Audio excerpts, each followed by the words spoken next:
Hi friends, வணக்கம். Welcome to Malaysia Tamil cooking story. இன்றைக்கி நம்ம சுவையான கத்திரிக்காய் மசியல் எப்படி செய்கிறதுன்னு பார்க்கலாம். இதுக்கு நம்ம ஏதாவது ஒரு டைப் கத்திரிக்காய் எடுத்துக்குவோம். அந்த கத்திரிக்காவை முள்ளு கரண்டிலையோ இல்லை கம்பிலையோ குத்தி நெருப்பில் வாட்ட போகிறோம். பாபிக்யூலாம் செய்வோம்ல, அந்த மாதிரி இப்போ கத்திரிக்காய் பாபிக்யூ செய்ய போகிறோம். இதுவே கத்திரிக்காயில் காம்பு இருந்துச்சுன்னா பிரச்சனையே இல்லை, நீங்கள் முள்ளுக்கரண்டி யூஸ் பண்ணவே தேவையில்லை. இப்போ இந்த கத்திரிக்காவை சுற்றி தேங்காய் எண்ணெயை பூசிக்கலாம்.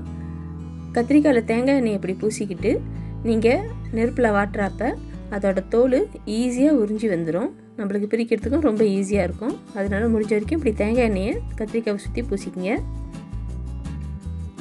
இப்போ எல்லா சைட்டும் தேங்காய் எண்ணெயை அழகாக பூசியாச்சு. இப்போ இந்த கத்திரிக்காவை அடுப்பை சிம்மில் வச்சுக்கிட்டு இப்படி காட்டி நல்லா வாட்டுவோம். பாபிக்யூ செய்வோம்ல, அந்த மாதிரி தான். ஆனால் இது டைரெக்டாக ஃப்ளேமில் காட்டுறது. கத்திரிக்காவை நீங்கள் டைரெக்டாக எண்ணெயில் போட்டு சமைச்சி சாப்பிட்றதோட இந்த மாதிரி நெருப்பில் வாட்டி சாப்பிட்டிங்கன்னா ரொம்ப டேஸ்ட்டாக இருக்குங்க. நல்லா திருப்பி நெருப்பில் காட்டுங்க. சில பேருக்கு வெள்ளை கலர் கத்திரிக்காய் கிடைக்கும், அதுவும் நல்லாயிருக்கும். அதுலேயும் இப்படி செஞ்சு சாப்பிட்லாம். கத்திரிக்காய் நம்ம ஹெல்த்துக்கு ரொம்ப முக்கியமான ஒரு உணவுங்க. டைஜஷனுக்கு ரொம்ப உதவும். அதே நேரத்தில் இருதயத்தை பாதுகாக்கிறதுக்கு கத்திரிக்காய் மாதிரி ஒரு உணவு இல்லை. இதில் நிறைய வைட்டமின்ஸ், மினரல்ஸ்லாம் இருக்குது. அதோட நம்ம போன்ஸ்க்கு, நம்ம எலும்புகளுக்கு இது ரொம்பவே நல்லதுங்க. முக்கியமாக வளர்கிற பிள்ளைங்களுக்கு சாப்பாட்டில் கத்திரிக்காய் சேர்த்து கொடுக்கறது ரொம்ப நல்லதுங்க. மூளை வளர்ச்சிக்கு கத்திரிக்காய் ரொம்பவே ஹெல்ப் பண்ணும். ஒரு 10 நிமிஷமாவது நல்லா இப்படி நெருப்பில் காட்டி வேக விடணுங்க. நீங்கள் அந்த முள்ளுக்கரண்டியை ஹோல்ட் பண்ணியிருக்காப்பே உங்களுக்கே நல்லா தெரியும் உள்ளுக்கு கத்திரிக்காய் வந்து எவ்வளோ சாஃப்டாக ஆகுதுன்னு சொல்லிட்டு. எவ்வளோக்கு எவ்வளோ சாஃப்ட் ஆகுதோ அவ்வளோக்கு அவ்வளோ நல்லதுங்க.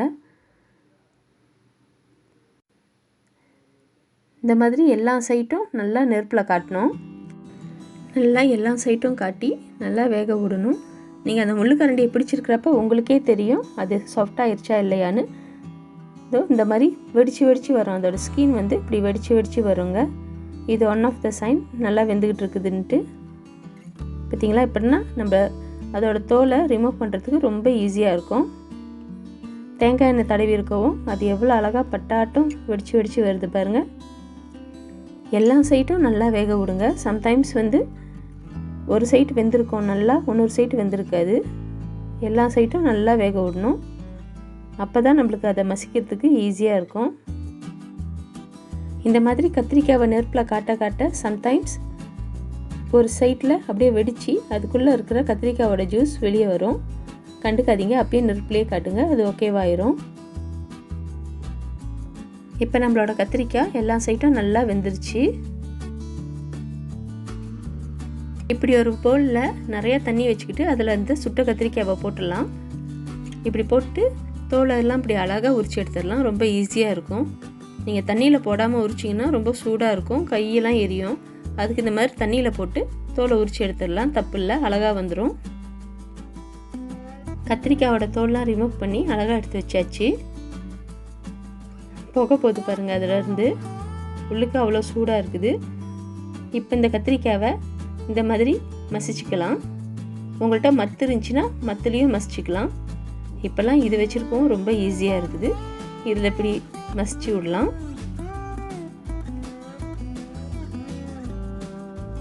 இப்போ கத்திரிக்காய் எல்லாத்தையும் நல்லா மசிச்சாச்சு. இந்த சமையலுக்கு இதாங்க ரொம்ப முக்கியமான பொருள். இதை இப்போ ஒரு இடத்துல வச்சுட்டு இப்போ நம்ம அடுத்த வேலையை பார்க்கலாம். இப்போ ஒரு 5-6 காஞ்ச மிளகாவை எடுத்து நெருப்பில் இதே மாதிரி பாபிக்யூ வாட்டுற மாதிரி வாட்டிக்கலாம். இந்த காஞ்ச மிளகாவை சின்னதாக பிச்சு ஒரு தட்டில் போட்டு எடுத்து வச்சுக்கலாம். இந்த காஞ்ச மிளகா ரொம்ப வாசம் கொடுக்குங்க சமையலுக்கு. நம்ம இந்த சமையலுக்கு முழுக்க நல்லெண்ணெய் தாங்க யூஸ் பண்ணணும். வேறு எண்ணெய் யூஸ் பண்ணக்கூடாது. கண்டிப்பாக நல்லெண்ணெய் தான் யூஸ் பண்ணணும். இப்போ சட்டியில் எண்ணெய் நல்லா காஞ்சோன்னே அதில் 1/2 டீஸ்பூன் கடுகு போட்டுக்கலாம். கடுகு நல்லா வெடித்தோன்னே அடுத்தது அது கூட சீரகத்தை போட்டு வதக்கி விடலாம். சீரகம் நல்லா பொரிஞ்சு வருது. இப்போ இது கூட ஒரு 1/2 டேபிள் ஸ்பூன் வெந்தயம் போட்டுக்கலாம். வெந்தயம் கருகிடக்கூடாதுங்க, அடுப்பை சிம்மிலேயே வச்சுருக்குங்க. இப்போ இது கூட ஒரு வெங்காயத்தை போட்டுக்கலாம். வெங்காயம் நீங்கள் இன்னும் கூட போட்டுக்கலாம். நான் ஒரு வெங்காயம் தான் போட்டிருக்கேன், நீங்கள் ஒரு 2 வெங்காயம் கூட போடலாம். இது கூடவே கருவேப்பிலையும் போட்டுக்கலாம். போட்டு வதக்கி விடுங்க. இந்த சமையலுக்கு தேவையான பொருட்களோட லிஸ்ட்டெல்லாம் கீழே டிஸ்கிரிப்ஷன் பாக்ஸில் அழகாக வரிசையாக போட்டிருக்கோம். நீங்கள் அங்கே செக் பண்ணி பார்த்துக்கலாம். உங்களுக்கு ரொம்பவே ஹெல்ப்ஃபுல்லாக இருக்கும். அந்த காலத்தில் கிராமத்துலலாம் இதே டிஷ்ஷை செய்கிறப்ப கத்திரிக்காவை விறகடுப்பில் காட்டி வேக வைப்பாங்க. அது இன்னும் ரொம்ப சூப்பராக இருக்குங்க அந்த டேஸ்ட்டு. இது ரொம்ப ஈஸியான சிம்பிளான சமையலுங்க. ஜஸ்ட் அந்த கத்திரிக்காவை நெருப்பில் வாட்டுறதுக்கு மட்டும்தான் கொஞ்சம் டைம் பிடிக்கும். அதை ஒரு 10 நிமிஷத்தில் முடிச்சிட்டோன்னா அதுக்கப்புறம் குயிக்காக செஞ்சுக்கிட்டே போயிட்டுருக்கலாம். கத்திரிக்காவை நீங்கள் மசிக்கிறது தயவு செஞ்சு மத்துலேயோ இல்லை நான் யூஸ் பண்ண மாதிரியோ நீங்கள் மசிங்க. தப்பி தவறி கூட பிளெண்டரில் போட்டுறாதீங்க. நீங்கள் நெருப்பில் வாட்டுறப்பயே நல்லா அது சாஃப்டாகிற வரைக்கும் வாட்டிக்கிட்டிங்கன்னா போதும். அதுக்கப்புறம் நீங்கள் லைட்டாக மசிச்சு விட்டாலே அழகாக பூ மாதிரி மசிஞ்சிரும். அடிக்கடி கத்திரிக்காய் சமைக்கிறவங்களுக்கு இது நல்லாவே தெரியும். நான் ஜஸ்ட் பிகினர்ஸ்க்கு சொல்கிறேன். இப்போ வெங்காயம் நல்லா வதங்கிருச்சிங்க. இப்போ இது கூட இப்படி நீளமாக கட் பண்ணி வச்சுருக்கிற பச்சை மிளகாவை போட்டுக்கலாம். பச்சை மிளகா நல்லா வாசம் கொடுக்குங்க. அது கூடவே உங்கள்கிட்ட ஊசி மிளகா இருந்துச்சுன்னா ஒரு 5-6 ஊசி மிளகாவும் போட்டுக்குங்க. தக்காளி பழம் போட்டுக்கலாம். ஒரு தக்காளி பழம் போதும். இப்போ இதெல்லாம் நல்லா எண்ணெயில் வதக்கி விடுங்க. அப்படி நீங்கள் அவசரமாக சமைக்கிறீங்கன்னா இப்போ இந்த தக்காளி பழத்து கூடவே லைட்டாக உப்பு போட்டுக்குங்க. இது கூட உப்பு போட்டு வதக்குறப்ப தக்காளி பழம் சீக்கிரமாகவே வெந்துடுங்க. நான் இப்போ நல்லா ரிலாக்ஸாக தான் சமைக்கிறேன், அதனால் நான் தக்காளி பழத்தில் உப்பு போடல. நீங்கள் அவசரமாக சமைக்கிறவங்களா இருந்தால் எப்பயும் உப்பு சேர்த்துக்குங்க, நல்லா சீக்கிரமாக வெந்துடும். இன்னொரு முக்கியமான விஷயங்க, நீங்கள் அப்படி இப்போ தான் நம்ம சேனலை ஃபர்ஸ்ட் டைம் பார்க்குறவங்களா இருந்தாலோ இல்லை இன்னும் நம்ம சேனலை சப்ஸ்கிரைப் பண்ணாதவங்களா இருந்தாலோ இப்போவே சப்ஸ்கிரைப் பண்ணிக்கிங்க. சப்ஸ்கிரிப்ஷன் ஃப்ரீ தாங்க. அப்படியே பக்கத்தில் இருக்கிற பெல் ஐக்கனையும் கிளிக் பண்ணிக்கிட்டிங்கன்னா நம்மளோட வீடியோ அப்டேட்ஸ் எல்லாம் உங்களுக்கு உடனுக்குடன் வந்து சேருங்க. நீங்கள் வெங்காயத்து கூடவே கொஞ்சம் பெருங்காயத்தூளும் போட்டுக்கலாம், ரொம்ப நல்லா வாசமாக இருக்கும். எங்கள்கிட்ட பெருங்காயத்தூள் முடிஞ்சிருச்சு, இன்னும் வாங்கலை, அதான் நான் போடல. ஆனால் நீங்கள் கண்டிப்பாக பெருங்காயத்தூள் போட்டுக்கங்க, ரொம்ப நல்ல வாசம் கொடுக்குங்க. இன்னொரு விஷயம், இந்த கத்திரிக்காய் மசியல் நீங்கள் செய்கிறப்ப இது ஒரு 2-3 நாள் கூட வச்சு சாப்பிட்லாம், அவ்வளோ சீக்கிரத்தில் கெடாது. ஆனால் மோஸ்ட்லி நம்ம ஒரு நாள்லேயே இதை முடிச்சிடுவோம், அவ்வளோ டேஸ்ட்டாக இருக்குங்க. நான் ஒரு கத்திரிக்காய் தான் போட்டு செய்கிறேன், இது ஒரு 2 பேருக்கு வரும். நீங்கள் பெரிய குடும்பமாக இருந்தால் இன்னும் நிறையா போட்டுக்கலாம். கத்திரிக்காய் எவ்வளோ போடுறீங்களோ அதுக்கேற்ற மாதிரி வெங்காயமும் கூட போட்டுக்குங்க. வெங்காயம் கூட போட்டால் இன்னும் நல்லா இருக்குங்க. அதேமாதிரி பச்சை மிளகாவும் கூட போட்டுக்குங்க. நல்லா வதக்கி விடலாம். இப்போ நம்மளோட வெங்காயம் தக்காளி எல்லாம் நல்லா வதங்கிடுச்சு பாருங்கள். ஓகே, தக்காளி பழம் நல்லா வதங்கிடுச்சு. இப்போ இது கூட 1/2 டேபிள் ஸ்பூன் மஞ்சத்தூள் போட்டு வதக்கி விடலாம். மஞ்சத்தூளோட அருமை உங்களுக்கு இந்த கத்திரிக்காய் மசியலில் தாங்க தெரியும். அவ்வளோ ஒரு நல்ல டேஸ்ட் கொடுக்குங்க, ரொம்ப நல்ல டேஸ்ட் இது. அடுப்பை சிம்மில் வச்சுக்கிட்டு எண்ணெயிலேயே மஞ்சத்தூளை வதக்கி விடுங்க. ஓகே, இப்போ இதில் நம்ம மசிச்சு வச்சுருக்கிற கத்திரிக்காவை போட்டுக்கலாம். இது கூட தேவையான அளவு உப்பு போட்டுக்கலாம்.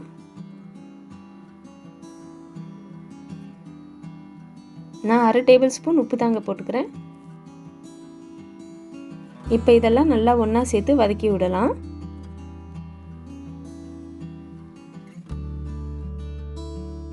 ரொம்ப ஹெல்த்தியான ரொம்ப டேஸ்டான சாப்பாடு எவ்வளோ ஈஸியாக செஞ்சிகிட்ருக்கோம் பாருங்கள். வேலையை இன்னும் சீக்கிரமாக்கிறதுக்கு நீங்கள் கத்திரிக்காவை அவனில் கூட வச்சு வாட்டி எடுக்கலாம். பட் அந்தளவுக்கு டேஸ்ட்டாக இருக்காதுங்க. இந்த மாதிரி இயற்கையாக வாட்டி எடுத்து சாப்பிட்றப்ப தான் அதோட ஒரிஜினல் டேஸ்ட் உங்களுக்கு கிடைக்கும். ஒரு தடவையாவது இந்த மாதிரி நெருப்பில் வாட்டி முறைப்படி செஞ்சு சாப்பிட்டுட்டு அதுக்கப்புறம் உங்கள் அவசரத்துக்கு அவனில் வச்சு செஞ்சுக்கலாம். இப்போ இது கூட கரைச்சி வச்சுருக்கிற புளி தண்ணி ஊற்றிக்கலாம். புளி தண்ணி நல்லா திக்காக கரைச்சி எடுத்துக்கங்க. நான் 2 லெமன் சைஸ்க்கு புளி எடுத்து அதை நல்லா தண்ணியில் திக்காக கொஞ்சம் தண்ணியில் நல்லா திக்காக கரைச்சி எடுத்து வச்சுருக்கேங்க. உங்களுக்கு புளிப்பு டேஸ்ட் எவ்வளோ வேணுமோ அந்த அளவுக்கு நீங்கள் புளி போட்டுக்கலாம். நான் 2 லெமன் சைஸ்க்கு புளி எடுத்து அதை நல்லா தண்ணியில் கரைச்சி, அதாவது கொஞ்சமாக தண்ணி வச்சு அந்த தண்ணியில் கரைச்சி போட்டிருக்கேங்க. இந்த டேஸ்ட்டு ரொம்ப ஓவரான புளிப்பும் இல்லாமல் ரொம்ப குறைவாக இல்லாமல் கரெக்டான டேஸ்ட்டில் இருந்துச்சுங்க. சில பேர் நல்லா நிறைய புளிப்பாக சாப்பிட்றவங்க இருப்பீங்க. அவங்க இன்னும் அதிகமாகவே புளி சேர்த்துக்கலாம். சில பேர் புளி தண்ணி ஊற்றி 2 கிண்டி எடுத்து வச்சுருவாங்கங்க. ஆனால் எனக்கு அந்த கத்திரிக்காவோட அந்த புளி தண்ணியும் நல்லா மிக்ஸ் ஆகி அது ஒரு நல்ல டேஸ்ட் கொடுக்குங்க. அது வரைக்கும் நான் வெயிட் பண்ணுவேன். இப்போ லைட்டாக கொதி எடுத்து பார்த்தீங்களா, இதுதான் கரெக்டான பதம். இது வரைக்கும் நம்ம வெயிட் பண்ணணும், அவசரமாக எடுத்துடக்கூடாது.